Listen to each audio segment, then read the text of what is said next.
Assalamualaikum warahmatullahi wabarakatuh. Perkenalkan, nama saya Sinta Humaira Arven, NIM 18031114 dari kelas Pendidikan Biologi D.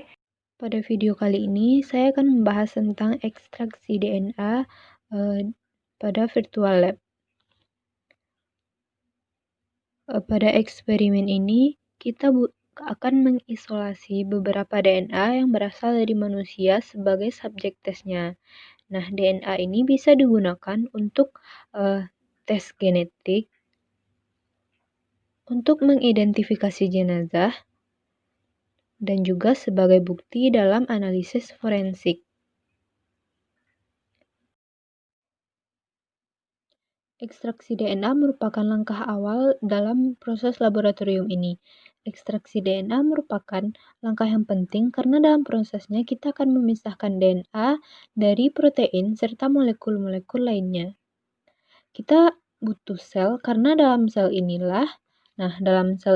terdapat nukleus, di dalam nukleus ini terdapat kromosom, dan di dalam kromosom terdapatlah DNA yang kita butuhkan.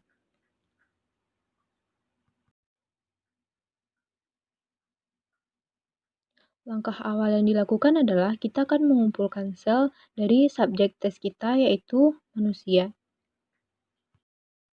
Jadi kita akan mengumpulkan sel yang terdapat pada kulit di dalam mulut. Nah, jadi kulit di dalam mulut kita ini kehilangan ribuan selnya setiap hari. Inilah yang kita butuhkan untuk mengekstraksi DNA.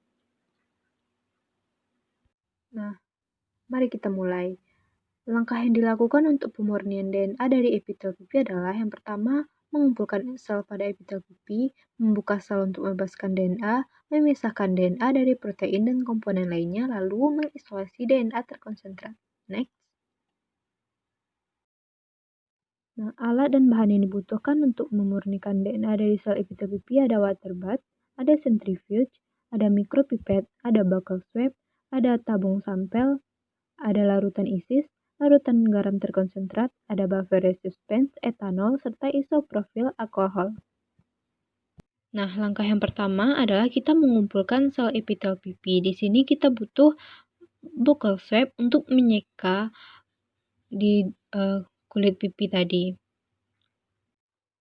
Nah, jika kita melihat lebih dekat, pada swabnya ini atau kapas ini ditutupi oleh ratusan sel-sel epitel pipi yang kecil-kecil. Nah, dalam sel inilah terdapat nukleus, dan dalam nukleuslah terdapat DNA. Next. Nah, jadi kita bisa menggunting ujung dari swab tadi sehingga kita bisa menutup tabungnya. Lalu dengan menggunakan micropipette, kita bisa menambahkan larutan lisis ke dalam tabungnya tadi. Nah, dalam bahasa Yunani, lisis ini artinya untuk memisahkan. Jadi, kita masukkan ke dalam tabungnya larutan lisis. Selanjutnya, kita dapat menempatkan tabung ini ke dalam penangas air.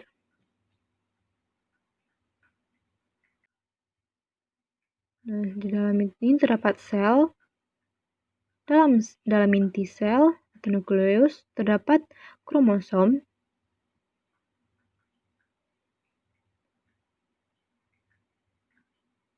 Nah, pada larutan lisis yang kita tambahkan tadi mengandung dua bahan penting, yaitu deterjen dan juga enzim yang disebut dengan proteinase K.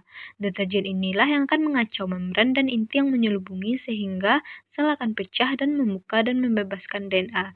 Lalu DNA ini masih terbungkus rapat oleh protein yang disebut dengan histon, lalu proteinase K lah yang akan memotong histon hingga DNA-nya lepas.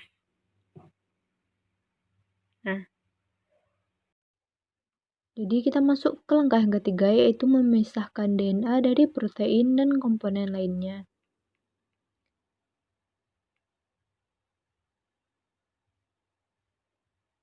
Nah, jadi tadi kita sudah memasukkan si tabung dalam penangas air kan dalam waktu yang cukup lama sehingga DNA terbebas dari sel. Lalu kita tambahkan larutan garam terkonsentrat ke dalam mikrotub dengan menggunakan micropipette.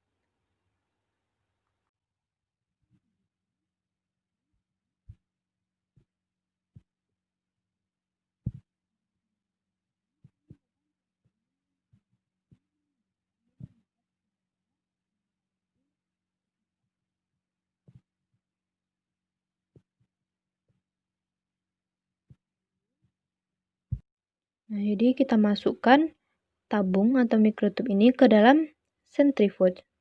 Masukkan. Untuk menyeimbangkannya, dimasukkan juga tabung yang berisi air berlawanan arah dengan tabung tadi.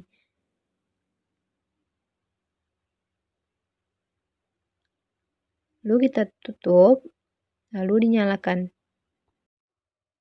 Nah, selesai. Jadi, di dalam centrifuge tersebut, tabung ini akan diputar dengan kecepatan tinggi, sehingga bagian yang beratnya, seperti protein dan komponen lainnya, akan mengendap di bagian bawah tabung. Sedangkan DNA akan tetap larut dalam larutan. Next.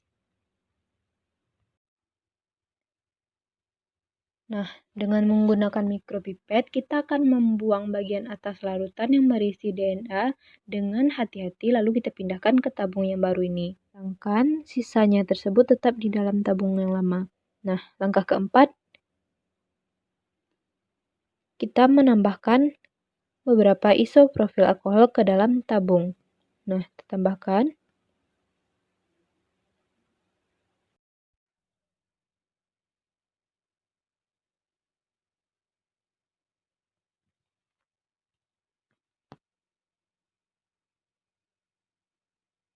Nah, jadi membalikkan tabung beberapa kali tadi itu mencampurkan isoprofil alkohol dengan larutan DNA.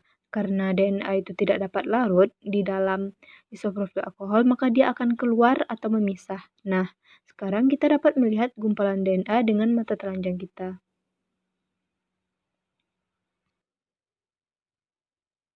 Selanjutnya, kita letakkan tabung ke dalam centrifuge ini, lalu kita seimbangkan.